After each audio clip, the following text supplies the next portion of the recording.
وہ نور سب کو تو 1 منٹ میں نہیں مل جاتا، وہ 1 منٹ میں تو واصف باللہ نہیں ہو جاتا، وہ مقام کو تو نہیں پہنچ جاتا، اگر ٹائم لگتا ہے، کیونکہ پھر چن لیتا ہوں، بعض لوگوں کو چنتا ہوں، ان کے مردہ دلوں میں نور ڈال کر زندہ کر دیتا ہوں مردہ دلوں کو نور ڈال کر زندہ کر دیتا ہوں، ایمان کی روح شمع ان کے دل میں چراغ روشن کر دیتا ہوں، نور ایمان نور عرفان سے روشن ہو جاتا ہے وہ بندہ جس کو اللہ تبارک و تعالیٰ نور عطا فرماتا ہے، ان میں سے پھر کچھ نصیبوں کو چن لیتا ہوں، تو کسی منصب پر فائد ہوتے ہیں، کچھ نصیب ہوتے ہیں نا، نور عطا ہوتا ہے انہیں، پھر ان کچھ نصیبوں کو چن لیتا ہوں، چن کر ان کو مرتبے پر فائز کر دیتا ہوں، چن کر مرتبے پر فائز کر دیتا ہوں، مرتبے پر فائز کر کے ان کے نور کے چراغ سے ان کے من کو روشن کر دیتا ہوں، نور کے چراغ سے ان کے من کو روشن کر دیتا ہوں، پھر ان کو داتا کا جبک سجویری بنا دیتا ہوں۔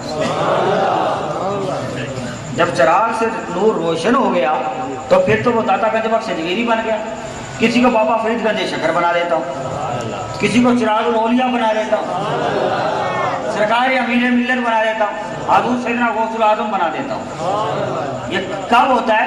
جب ان کے اندر نور کا چراغ روشن ہو جاتا ہے، ایسا بنا دیتا ہوں، خواجہ بہاؤالدین نقشبند بنا دیتا ہوں، یہ سب چنے ہوئے لوگ ہیں، ان سب کو بنا دیتا ہوں، ان کے نور ایمان کو، نور ایمان اور نور عرفان کو روشن کرتا ہوں اور بڑھا دیتا ہوں، نور ایمان کو مزید بڑھا دیتا ہوں، اور پھر فرماتا ہوں نور یمشی فیہ فی الناس، اب اتنا کر دیا، اب اتنا کچھ عطا کر دیا، اب جا نور مانو،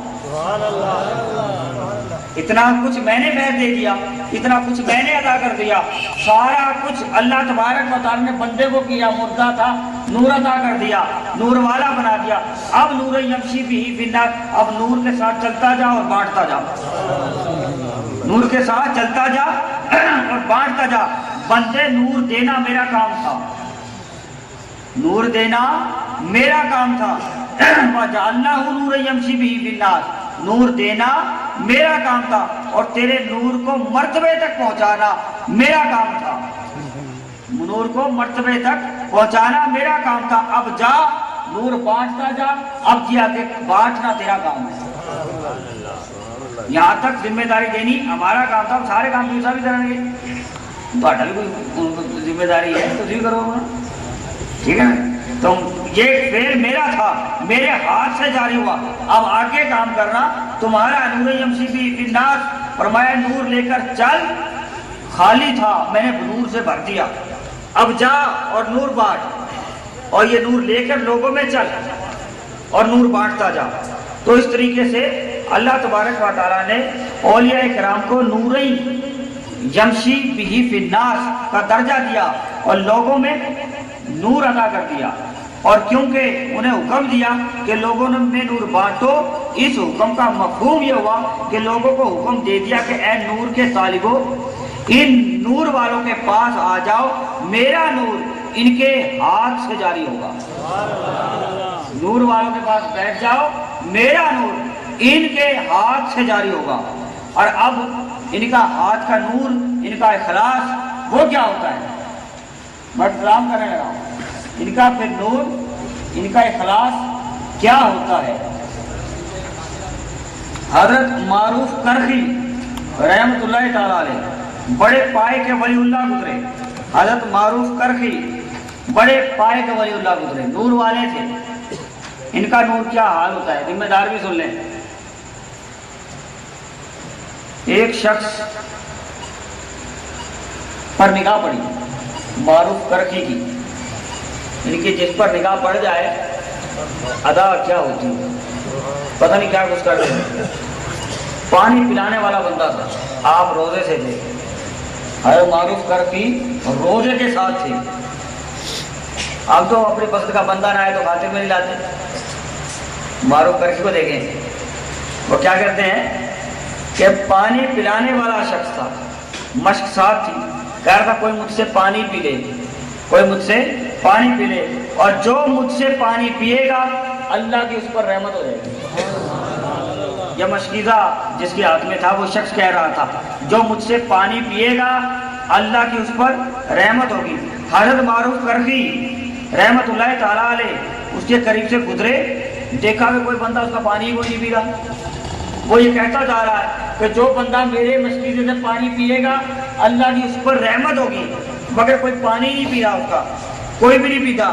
آپ روزے کی حالت میں تھے، آپ قریب گزرے اور فرمایا کہ بھائی پانی مجھے دے دو، یہ درہم لے لو۔ روزے کی حالت سے تھے، بڑی عجیب، دیکھ رہے ہیں نور والوں کا حال تو یہ ہوتا ہے، روزہ ہی توڑ دیا، روزے سے ہیں۔ آپ نے پڑھ کر اس سے پانی کا پیالہ لیا، ایک درہم دے دیا اور پانی پی لیا۔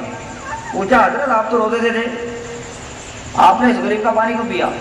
آپ تو روزے سے تھے، یہ تو بڑی گناہ ہو جائے گی، فلاں ہو جائے گا، یہ ہو جائے گا۔ آپ نے فرمایا روزہ ہی ہے، کفارہ ادا ہو جائے گا پھر رکھا جائے گا۔ روزہ ہی ہے، کفارہ ادا کر لیں گے پھر رکھا جائے گا۔ مگر یہ غریب تھا، اس کا دل ٹوٹ گیا تو اس کا کفارہ کون ادا کرے گا؟ اب غریب تھا، اس کا دل ٹوٹ گیا تو اس کا کفارہ کون ادا کرے گا؟ ہم کتنوں کا دل توڑتے ہیں، ان کا کفارہ کون ادا کرے گا؟ ہے جی، یہ تو اللہ والوں کا حال تھا جو نور والے تھے، ایسے غریبوں میں نور بانٹتے تھے۔ انہوں نے پانی بھی صرف اس وجہ سے پیا، بڑی سے بڑی عبادت تھی، اس کو توڑ دیا کہ کوئی بات نہیں، کفارے کے ساتھ روزہ ہی ہے نا، پھر رکھا جائے گا، کوئی بات نہیں۔ مگر اس کا دل ٹوٹ گیا تو اس کا کفارہ ادا کون کرے گا؟ مائی بہنیں بھی سن لیں، کسی کا دل توڑ دیں تو اس کا کفارہ کون ادا کرے گا؟ مائی بہنیں بھی بندگاہ بنتی ہیں، وہ بھی سن لیں کہ وہ کہتی ہے کہ یہ کبھی کھلانے میں کسی کا دل توڑ دینا، کسی کو پلانے میں توڑ دینا، کسی کو مقصد کہنے کا ویسے ہی۔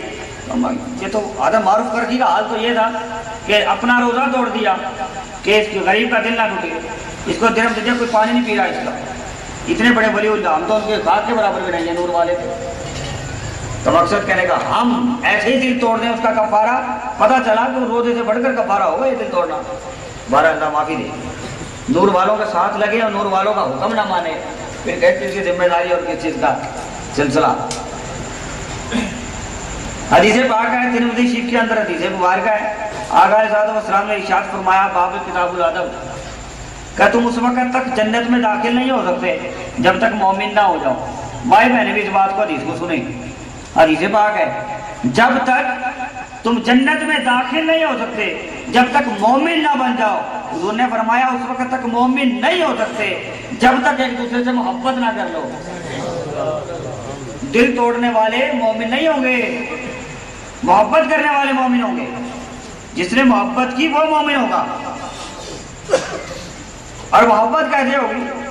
حضور نے فرمایا کہ محبت ایک ایسی علامت بتاؤں کہ جس سے تم خدا کے قریب ہو جاؤ گے، خدا کے قریب ہو جاؤ گے، ایسی علامت بتاؤں۔ عرض کی رسول اللہ صلی اللہ تعالیٰ علیہ وسلم فرمائیں، حضور نے فرمایا کہ نفرت ختم ہو جائے گی۔ ایک ایسی علامت بتاتا ہوں، نفرت ختم ہو جائے گی اور اللہ کے قریب پہنچ جاؤ گے۔ عرض کی رسول اللہ صلی اللہ تعالیٰ علیہ وسلم فرمائیں، حضور نے فرمایا سب سے زیادہ سلام کرو، دوسرے سے محبت کرو، زیادہ مومن ہو جاؤ گے اور محبت بڑھتی جائے گی، خدا کے قریب ہوتے جاؤ گے۔ سلام کرو، دوسروں سے محبت کرو، دوسروں سے محبت کرو اور سلام بھی کرو، اور تم مومن بھی ہو جاؤ گے، جنتی بھی ہو جاؤ گے اور اللہ کے زیادہ قریب ہوتے چلے جاؤ گے۔ جتنی مخلوق سے محبت بڑھتی چلی جائے گی اتنی خدا کے قریب ہوتے چلے جاؤ گے۔ دوسروں سے جتنی محبت بڑھتی چلی جائے گی اتنا اللہ تعالیٰ کے قریب ہوتے چلے جاؤ گے۔ اللہ کے قریب ہونے کا نسخہ لوگوں سے محبت ہے۔ حضرت قلعہ حنبل رضی اللہ تعالیٰ عنہ، ترمذی شریف کے اندر کتاب الادب باب ہے، آقا علیہ الصلوۃ والسلام کی بارگاہ کے اندر بغیر اجازت اندر داخل ہو گئے، بغیر اجازت داخل ہو گئے، سلام بھی نہیں کیا، جا کے مجلس میں بیٹھ گئے۔ حضور نے فرمایا اٹھو باہر جاؤ، واپس سلام کرو اور پھر واپس اندر آؤ، اجازت دو، میں اجازت دوں تو اندر آنا ورنہ نہیں۔ یہ بغیر اندر داخل ہونے والے بھی سن لے، ایسے ہی مائی بہنیں بھی بغیر ٹکٹ آ جاتی ہیں اور لوگ بھی یہ بھی سن لے۔ حضور نے پہلے ہی فرما دیا کہ پہلے سلام کرو، اجازت مانگو، پھر اندر آؤ۔ ترمذی شریف کے حدیث مبارکہ ہے۔